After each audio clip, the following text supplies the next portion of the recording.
और बार बार हम इस बात को कह रहे हैं कि भाई इससे केंद्र सरकार का क्या लेना देना है शायद से। आएगी, आपको कोई शिकायत होगी, कुछ अच्छा लगेगा, अच्छा भी चुनाव आयोग के सर, शिकायत होगी तो भी चुनाव आयोग के सर। बट हाँ, ये अपेक्षित भी आज आएगी, देखते हैं उसमें क्या रहता है। तेजस्वी यादव है वो ईबीसी को वोट को लेकर वो सामने और कह रहे हैं कि ईबीसी या वोट बैंक में एनडीए के तो पहले वोट बैंक को समझते थे, लेकिन अब वोट बैंक से वो पावर बैंक का बन गया है, यूज किया है। देखिए, ईबीसी, ओबीसी, दलित, महादलित, ये सारी सोच नेता प्रतिपक्ष की हो सकती है। मैंने आज तक कभी किसी बिहारी को ना ईबीसी समझा, ना ओबीसी समझा, ना दलित समझा, ना महादलित समझा, ना अगड़ा समझा, ना पिछड़ा समझा, ना हिंदू समझा, ना मुस्लिम समझा। मेरे लिए बिहारी बिहारी है। मैं बात करूंगा तो 14 करोड़ बिहारियों की बात करूंगा, बिहार फर्स्ट की बात करूंगा, बिहारी फर्स्ट की बात करूंगा। और यही सोच ने बिहार को बर्बाद किया।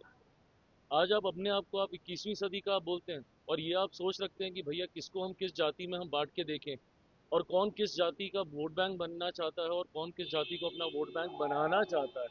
इसी सोच ने तो बिहार को बर्बाद किया है। आप बताइए, आप नेता प्रतिपक्ष हैं, आप अपने आप अभी भी आप लोग इसी तरीके का वोट बैंक बना के आप सोचने की बात कर रहे हैं। पर ये लोग तो सोचेंगे ही ना, जो एमवाई को तमगे की तरह सीने पे टांग के चलते हैं। क्या है एमवाई? यही सब तो है, जातीयता सांप्रदायिकता में बिहार बिहारियों को बांटना। भाई हम भी एमवाई की बात करते हैं, बट हमारे एमवाई में महिला हैं जो कि देश दुनिया की आधी आबादी है। हमारे वाई में युवा हैं जो कि देश की, हमारे बिहार की सबसे बड़ी आबादी है। ऐसे में जब ऐसे लोग भी, और यंगस्टर से भी अगर हम लोग यही उम्मीद करें कि भैया वो भी जाति में बांटकर वोट बैंक की बात करेंगे, तो पिछले 50 साल जैसे बिहार के गए, अगले 50 साल फिर ऐसे ही जाएंगे।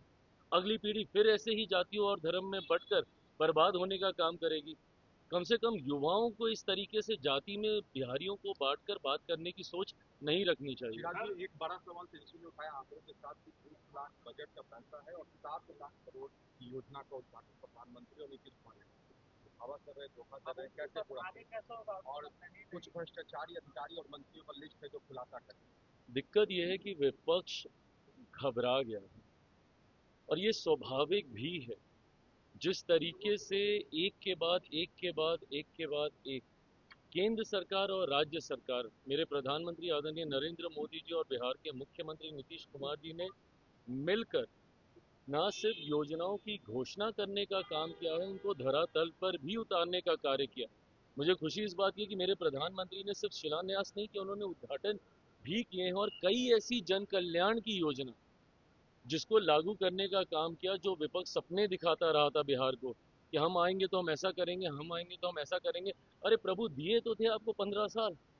इतनी ही चिंता और इतने ही विजनरी आप थे और आपका परिवार था, तो क्यों नहीं आपने उस वक्त इन योजनाओं को अपने धरातल पर उतार दिया था।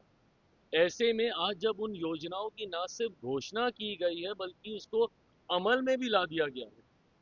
महिलाओं के लिए आपकी सोच तो भैया सिर्फ सीमित इतनी थी कि आप उम्र भर आप उनको अपने ऊपर डिपेंडेंट रखते, हर महीने आप उनको एक किस्त देते रहते, हर महीने आप एक किस्त देते रहते। यही आपकी सोच थी ना। इसी सोच को आप बोल रहे थे कि भैया कॉपी कर रहे हैं, कॉपी कर रहे हैं। क्या कॉपी किया?